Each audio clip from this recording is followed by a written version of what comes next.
Good afternoon, ladies and gentlemen. Welcome to the second grand round on research. Today we have three different aspects by three presenters. The first talk will be given by Dr. Iftikhar. He will be talking about clinical research. Then I will be talking about epidemiology in ophthalmic research. And the third talk is by Nasra. She'll be talking about biostatistics applicable to the research in KKESH. So I invite Dr. Iftikhar to start his talk. Good afternoon, everybody.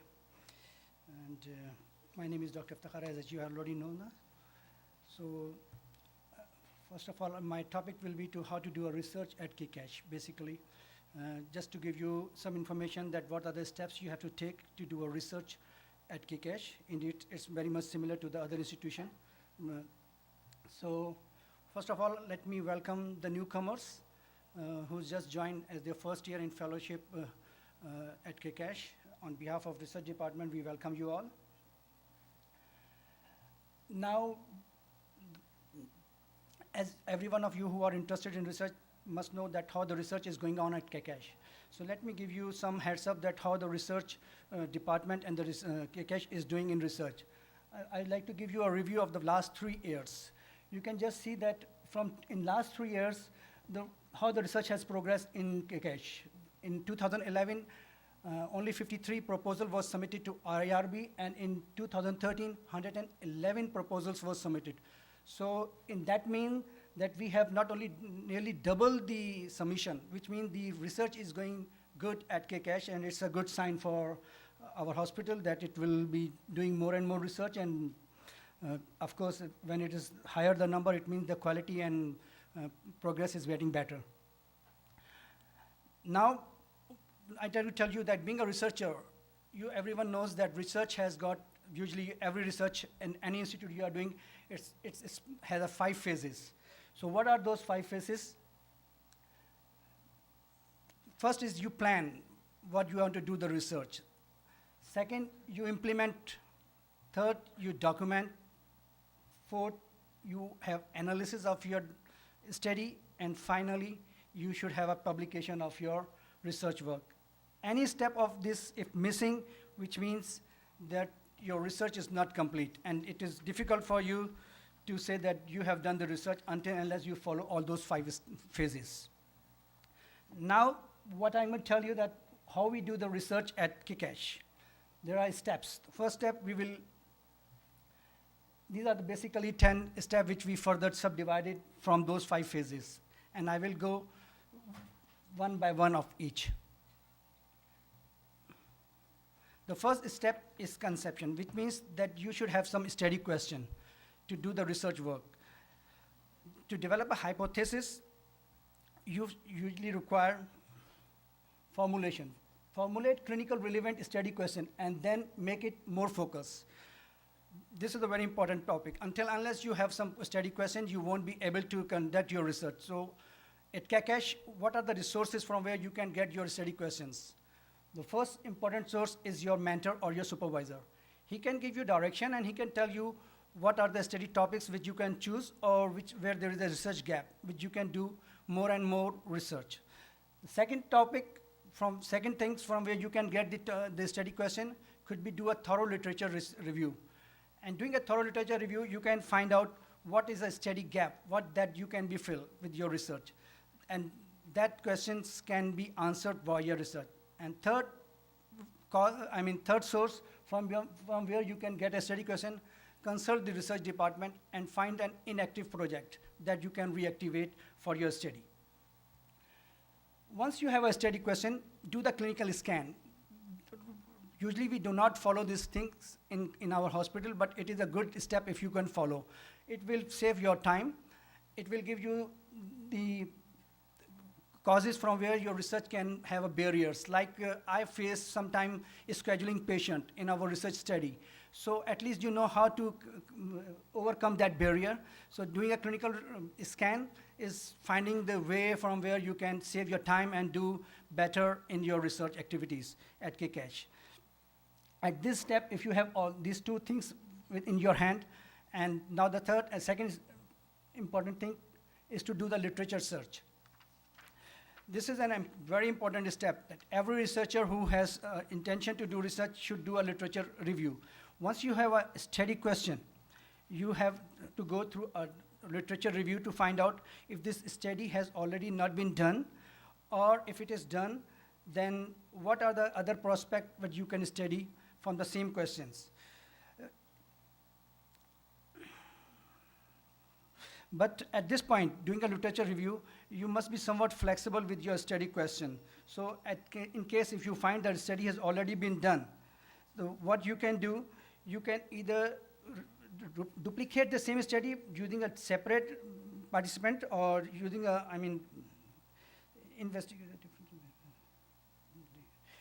research confirm with a different set of participant.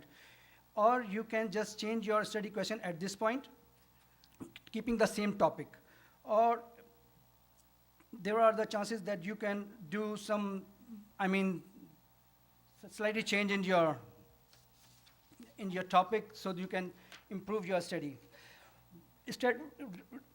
Literature review can be done twice. First, before you are submitting the proposal, and the second phase after your study is near ready, complete for analysis.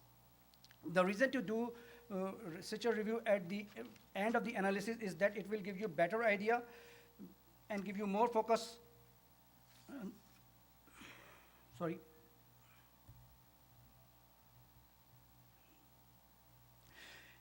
Originate the influence the study.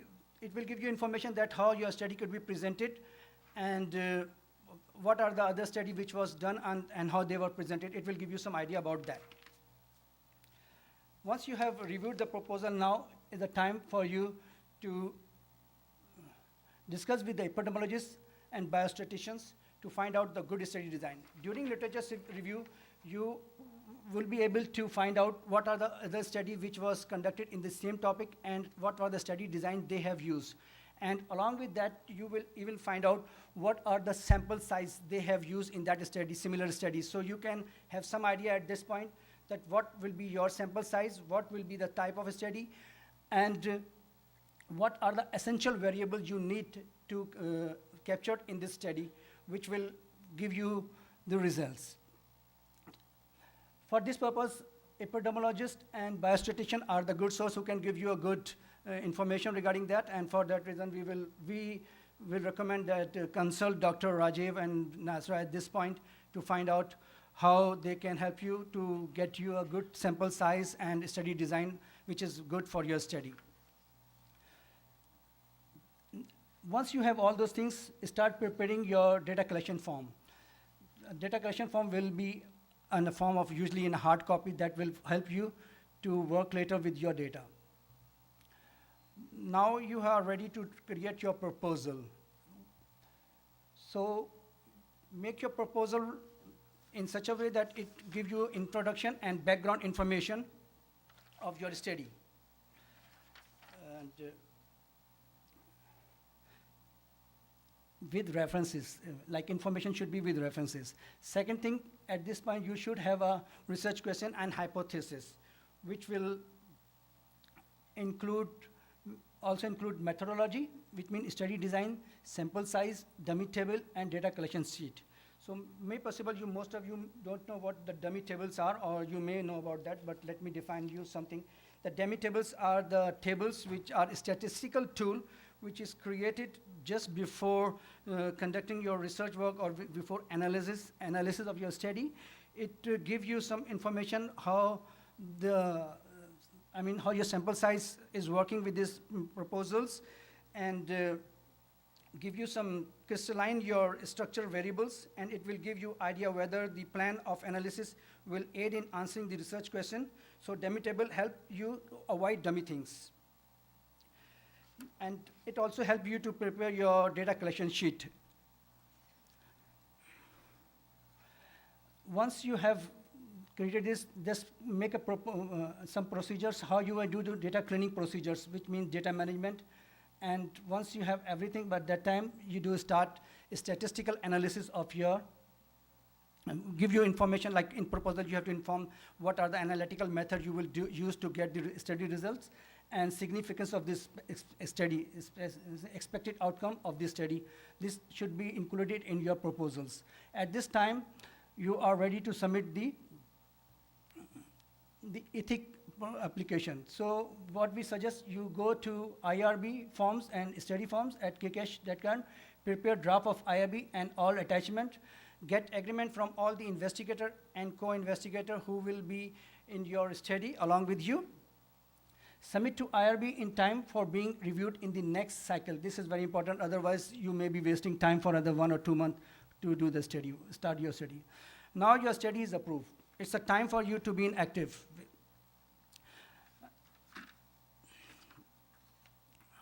So you need to consult the medical coding department to find the code of this your study question or disease or topic which you need to study. This will help you to find the list of patients who are already suffering from the condition or are enrolled in this hospital as a patient in particular disease. So once you have the ID code and patient list, it is easier for you to get the patient's medical files and start reviewing, or if you need to do the experimental study, you can schedule that patient for your study. So you can easily start your work there. Start reviewing and recording data on a data collection sheet using hard copy and using categorical variables in your hard copy. So, and make sure that when you are creating your data collection sheet, it should be in the same flow as the hospital chart is. It will be convenient for you and for the readers later on to read, or when you are doing the quality assurance purposes, that when you need to review your patient's data again with the collection sheet, it will not make any problem for the reviewer as well as you to find out the missing data at the time.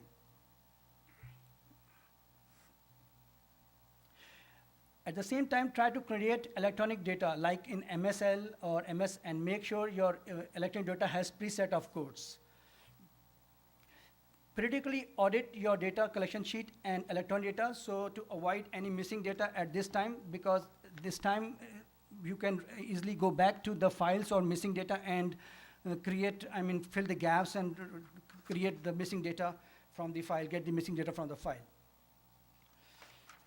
Very important is that when you are doing all these things, it is called documentation. So it is required in research that if it is not documented, it is not being conducted. So make sure you document all those things in a data clarification form and retain your data forms for at least 2 years after your study is published. It is a regulatory requirement. Now, after you have the data collection, you start data collection, try to do a pilot study. Pilot study is the one which you will need to do. Always do it with few of the initial samples. So it will give you some idea how your study is being conducted and what will be the possible result at the end of the study. Pilot study should be done with at least 4 or 5, per patient for 100. So 5 or 6, if you have 100 sample size, that do it with 5 or 6. It will also give you an idea about your about the feasibility of your plan, accuracy of the instrument, evaluate the methodological pitfall, and at this time, it may give you some idea to, if it is something wrong going on, you can revise your proposal, forms, and possible method of analysis. Now is the time when your data is ready. Try to do a midterm analysis of your data with the help of a biostatistician. It will show you the trend where your study is going on. Then try to do a quality assurance procedure. The quality assurance procedures are the one which will give you, once all data is received, start beginning the editing and cleaning process. It is called the quality assurance procedure. It is an important step, but do not alter or throw out responses in such a way as to bias your result. To start, find and delete incomplete and duplicate responses. Once the data preparation is complete, it is a time to start analyzing this data and turn it into an accountable information.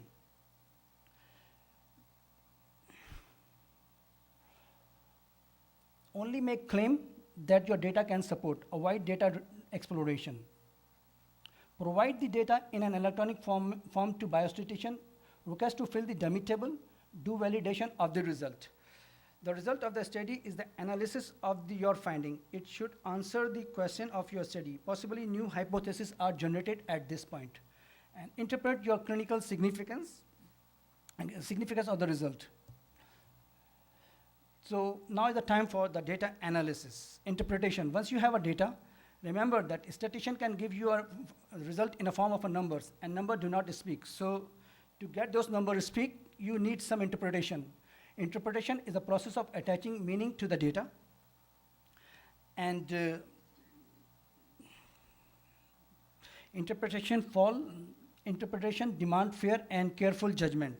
So make sure your data that need interpretation has to be seen by more than one person, or wait until you get some response from the other or your senior how they interpret. Let me give you an example. If you have a data which has already been analyzed by by the statistician, how it looks if you give to 6 different people.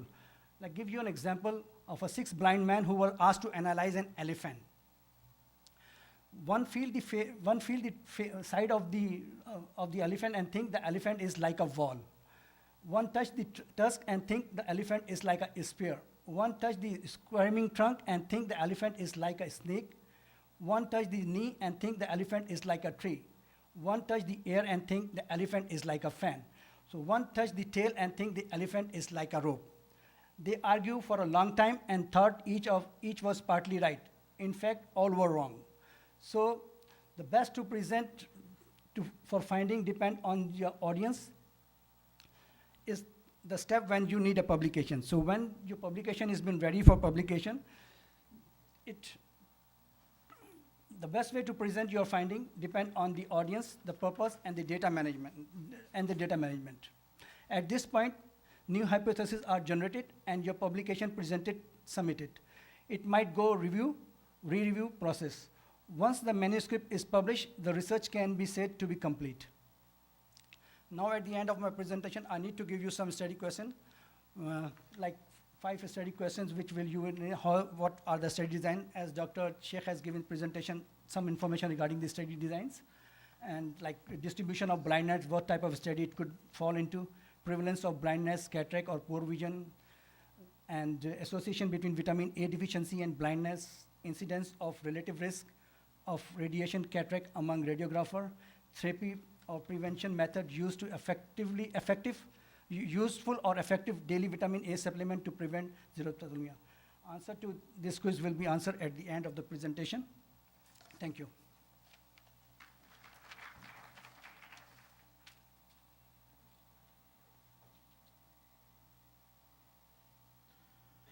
Good afternoon, everybody. My topic is application of epidemiology principle into ophthalmic research. Many topics I will discuss about it. Briefly, some of them are since already discussed. I will touch them, and the rest of the thing which will be of interest to new fellows who are planning to have the research, it will be their interest, so I will go a bit in detail in that. Epidemiology is a science which answers the question of how much, what, when, why, how, and finally the most important is so what. Let's take example. If we are studying the magnitude of prevalence of cataract, it is how much answer we are getting it. What causes cataract? Radiation, congenital rubella syndrome, all. What? Means etiology, if we are studying, that is answering the what. When diabetes is developing, and then after that, some years after that, diabetic retinopathy is developed. But if you do the cataract surgery, the process of diabetic retinopathy accelerates. So this type of when and how it progresses also is a part of epidemiology which comes in these questions. So what is most important? Is it your findings are going to alter the clinical practice, or the public health issues which you have found out is going to alter the Ministry of Health's strategy and policies? Then that is the real application of epidemiology from your research. Many people feel that ophthalmic epidemiology means work in the community and work related to prevention of blindness. Yes, it is, but it can be done in institutes also. When you are talking about clients, care providers, administrators, educators, and answering this question through research, applying the basic principles of epidemiology, you are applying epidemiological principles into the clinical ophthalmology also. It is always useful for fellows as well as full-time doctors to practice ophthalmic research applying epidemiological principle because you are generating evidence-based information. It helps you in selecting the relevant information from this vast ocean of data which is there in journals, in publication, and in websites. You can plan your own research. You can write a better manuscript. You can interact with other researchers and biostatisticians if you know some of the basics of epidemiology. You can influence your bosses, your administrators if you bring evidence-based information and suggest something for altering the clinics. Most important thing is if you are a teacher, you will become good teacher and your students will follow you if you are talking something sense. And it always helps you in academic growth also. Now epidemiology is a vast subject. When we are applying it to ophthalmology, we have to consider it into different components. When we are dealing with infectious disease, the infectious or communicable disease epidemiology is relevant, like in infective conjunctivitis, acanthamoeba, HIV, etc. When we are talking about the major component of our problem is chronic eye diseases, we are talking about non-communicable disease epidemiology. Cataract, age-related macular degeneration, diabetes and diabetic retinopathy, and glaucoma come under these categories. There are many genetic diseases which are like retinoblastoma, where genetic epidemiology is concerned. Many diseases are detected before the symptoms are alarming, like diabetic retinopathy screening in diabetic patient, amblyopia screening in under 5 children, or refractive error screening in school children. These are some of the epidemiological principles applied in ophthalmology. There are many other groups which are often not related to clinicians, but they are also part of epidemiology: health intervention, impact assessment, and health economics. Before we jump into the epidemiology, these are the few important terminology or vocabulary you have to understand. Exposure means commonly we are talking about etiology or risk factor. Outcome, we are talking about disease. In ophthalmology, one specific outcome is visual acuity change after intervention. So these are the terms which are there: exposure and outcome. Association means linkage. Is exposure and outcome. Disease is linked to the cause or condition which you are studying. That is called association. The two other terms, prevalence and incidence, which are often used in epidemiology, if you want to understand, look at this slide. The upper one, new cases of cataract are coming into the village pool of cataract cases. That is called incidence of cataract. But if you are looking at all number of cases of cataract in a village, old plus new, senior citizen or children, this is called prevalence of cataract. So what is the relation between incidence and prevalence? Incidence multiplied by duration of disease is equal to prevalence. Prevalence is always high. In chronic condition, we talk about prevalence because they live longer, they have their contribution, and they don't get treated permanently. I'm skipping this slide because this was earlier covered by Dr. Sheikh, but I would like to show you 2 or 3 figures which will make permanent impression about studies which we are often conducting. A case control study means when you are going from disease to exposure, it is case control. Glaucoma present, glaucoma absent. When you are looking at the history of how many of them were having diabetes present and absent in both the groups, this is called case control study. It is always retrospective because you are going from disease to exposure. Everything has already happened in the past. In a cohort study, you plan the study starting from the information of exposure. Exposure present, exposure absent. And then you follow these patients for a limited or whatever period of time and see if outcome develops or not develop. That means when you are starting the study, when the exposure is present and absent, there is no disease in any of the group. Then you are following them up. This is called cohort study. It is very long and expensive. That's why an alternative has been found out.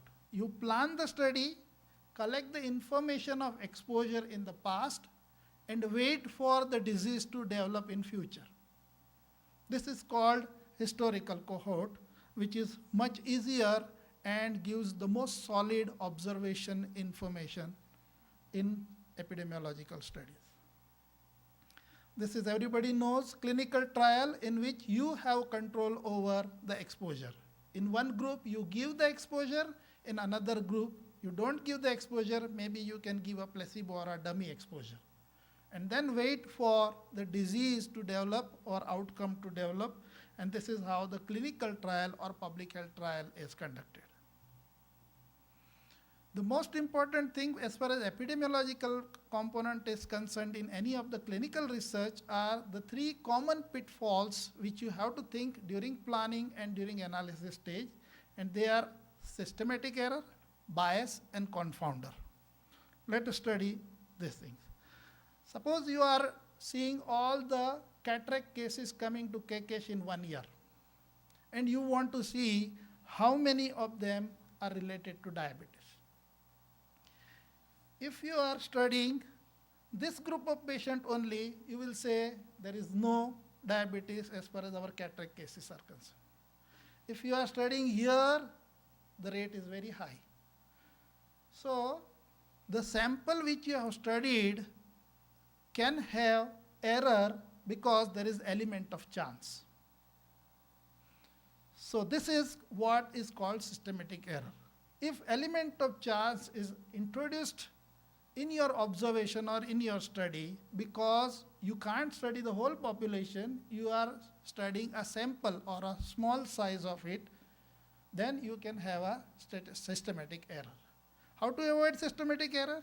Take help of biostatistician and epidemiologist. That is the best way of solving this problem. During literature review, you can have the previous evidence by which you can be safely calculating the sample size.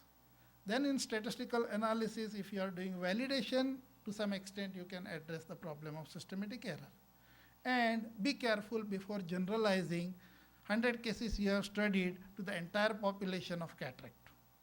So generalization should be done carefully. What is bias? It is an error that can affect association of exposure and outcome in your study.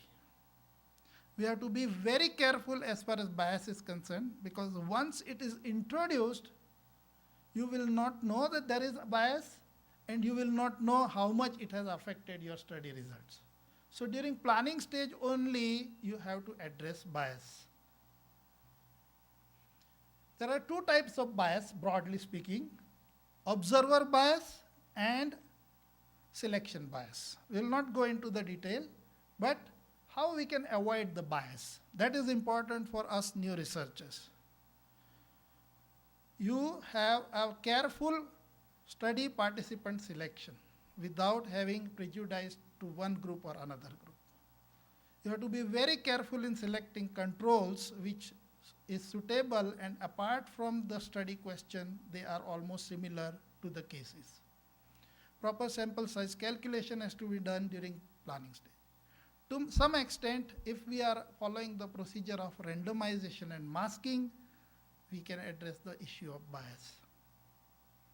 Then there are certain quality assurance procedures that can also help us in minimizing the effect of bias. We can never remove all bias, but we can minimize it. The third issue which can spoil your study is called confounders. If you want to study neovascularization and a glaucoma association, but if you have not collected the information of diabetes present or absent, which itself is related to either neovascularization, itself is related to presence of glaucoma, then this is a confounder which is going to affect your study result. So what is confounder?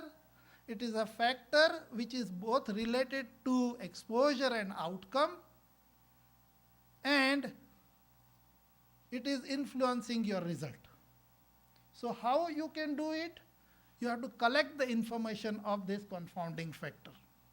If you collect this information, biostatistician can help you in studying whether this confounding effect is present in your study or not. This is called stratified analysis, which is done, and that can help us in reducing the confounders. Remember, always collect the information of age, sex, area of residence, and if possible, literacy of your patient, because they are the universal confounder. This information will help whether in younger or older people, the rate of your disease or association is more or less. During my 1 year over here, I have found out that there are areas of research which are less explored, and there is potential chance of doing a lot of studies in this area. Validity of new equipment and tests, compliance and barrier study, patient satisfaction study, impact assessment as far as visual functions are concerned or as vision-related quality of life is concerned, cost effectiveness of some of the intervention which we are routinely and blindly doing it, effectiveness of the screening program which are going on, and some of the rehabilitation services which are started, we can evaluate the impact. And these are the areas which are less explored globally as well as in KKISH. Some of the reading material who want to enhance the knowledge about epidemiology, two best books which I had come across is Ophthalmic Epidemiology by Sheila West and Epidemiology by Leon Gordis. They are simple but really informative. There are two free downloadable softwares which will be of importance and useful to all new researcher, Open API as well as API data. The Open API is a calculator which helps you in doing all type of analysis, and API data is a very good tool for data entry without with making minimum mistakes. What we have found out that there are many publications in many of the tertiary center, but 50% or more are case series and case reports. There is a time when you have the support of research department and experts from other part, adopt a better study design, do a good solid evidence collecting tool, and whenever you need help, please do not hesitate to contact us. Thank you very much. Good afternoon, everyone. I'm not discussing the whole biostatistics course here. It's just when should I be contacted and how can I help you during your research proposal, during your analysis, during your write-up. Basically, biostatistics is the collection of data, management of data, analysis, interpretation, and then presentation, and making decision on the results, and then developing the hypothesis for the further studies. Once you collected your data, it's not that I will tell you something on the basis of methods or the statistical tools. It's all about the data, what it will tell us. What the data is itself evidence. What we have did, it's the evidence we will get from the data analysis. So I will not prove or disprove anything. It's all about the data that will prove or disprove anything.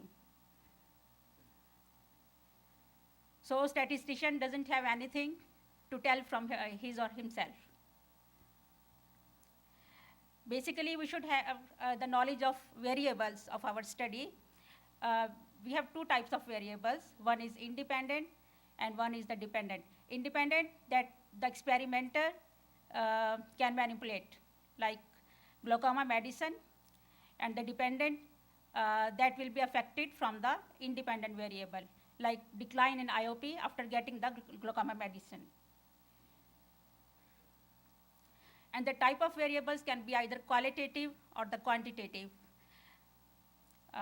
Gender have two categories like male and female, disease present or absent, and the quantitative variable which can be quantified like IOP, age. In qualitative variable, we can easily understand that even we can categorize it like 1 and 2, male equal 1 and female equal 2, but it doesn't mean that we can say the 2 is double of 1.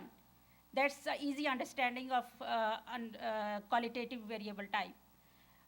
Or we can say disease present, 1, disease absent, 2. But it doesn't mean that 2 is the double of 1. So, and in quantitative variable, if IOP is 6 or IOP is 12, so 12 we can say is double of 6. So that's a quantitative type. After looking into the type of variables, we have to see either our data is following the normal distribution or not. Because all the methods, all the descriptive statistics will be based on the type of distribution. If our data will be following to the normal distribution, the methods will be entirely different. But if not, then there are other tools which are called the non-parametric methods.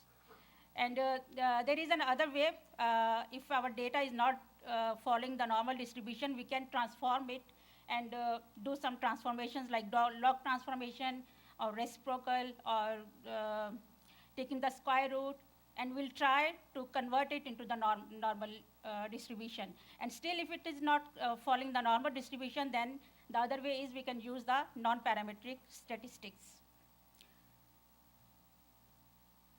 So the first thing we do the descriptive statistics.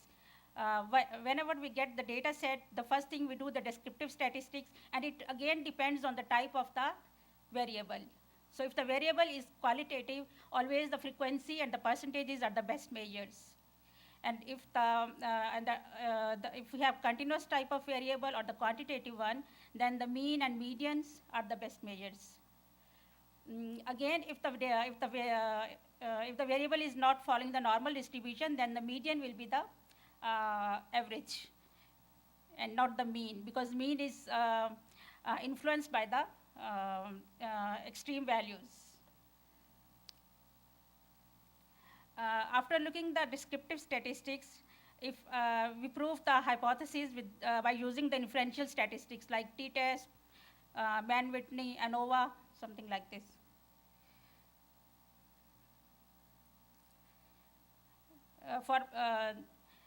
For normal distributed data, we use student t-test. If we are comparing two dependent means, we use pair t-test.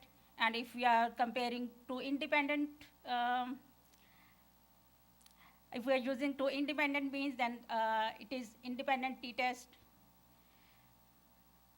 But you should not worry about the tests. I will do the proper analysis before applying any test, because there are some assumptions we have to test before applying any test. If the assumptions are fulfilled, then I will apply the parametric test. If not, then non-parametric tests.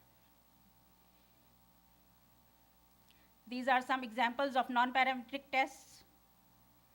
When biostatistics, when we should have the knowledge of biostatistics, like when we are reviewing the literature, we to understand what is written in the paper, we must have some biostatistics knowledge or interpretation of the results. When we are writing results section, we must know what we are studying and what message is conveying in the paper. Like the odds ratio 3.771 is not easy to understand if we do not have the understanding of the odds ratio. Including variables to be studied in the research question.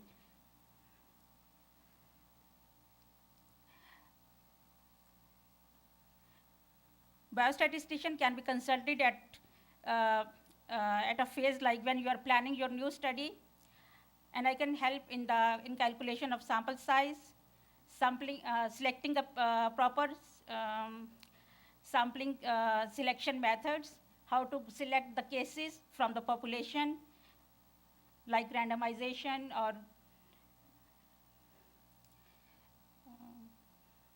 collecting the variables and preparing the data entry format, and planning dummy tables. Dummy tables can be like in this format. This is a demographic table. The first demographic tables will be like this. If we have some grouping in our data set, so the groups can be, group can be presented like this, along with p-values, or sometimes we prefer to put here the confidence interval rather than p-values.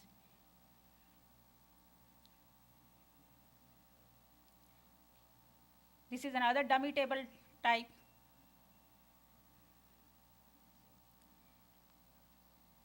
Statistical analysis of the data after collection, entry, and some cleaning.